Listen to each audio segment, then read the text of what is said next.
3 proġetti u 2 skemi b'valur ta' 4 miljun euro minn fondi Ewropej ġew allokati għad-Dipartiment tas-Sajd u l-Akwakultura u għas-sajjieda Maltin.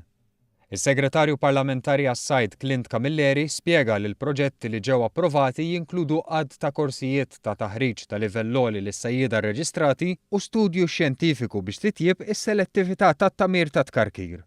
Proġetti ieħor jinkludi l-ġbir u l-użu ta' informazzjoni dwar is-sajd. Proġetti li fost oħra jinkludu anke taħriġ għas-sajjieda, taħriġ fuq il-post tax-xogħol ġifieri health and safety on their workplace, fuq il-bastiment f'dal-każ, taħriġ ukoll għalihom kif jużaw l-informatika li għandhom ġewwa l-bastimenti tagħhom, kif ukoll informazzjoni rigward id-diversi regolamenti li jirregolaw fl-aħħar mill-aħħar lil dan is-settur.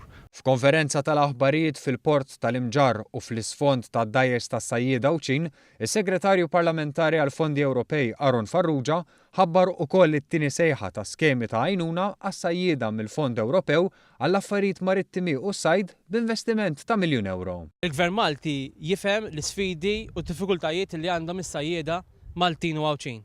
Għal dan il-għandimna biġibna fondi speċifikament għas-sajjieda. Fuq kollox huma żewġ skemi illi se nkunu qegħdin niftħu fil-jiem li ġejjin fosthom biex intejbu it-tamir illi hemm fuq il-bastimenti biex ikonna tniġġis inqas imma wkoll biex is-sajjieda jiddiversifikaw il-prodott tagħhom u jitlu f'setturi oħra fosthom ukoll dak tat-turiżmu. Għalhekk inħeġġeġ jiena s-sajjieda biex jużaw il-Customer Care Service tal-Dipartiment li se jkun fil-jiem li ġejjin biex huma wkoll jibbenefikaw mill-fondi Ewropej. Is-Segretarji Parlamentari spjegaw li miżura oħra se tgħin lis-sidien tal-bastimenti biex jinvestu f'tamir abbord li jkun wieħed effiċjenti u li jnaqqas il-konsum tal-elettriku. Żiedu jgħidu li għall-ewwel darba id-Dipartiment tas-Sajd se jgħin lis-sajjieda fil-mili tal-applikazzjonijiet ta' dawn iż-żewġ miżuri permezz ta' twaqqif ta' Customer Care Unit.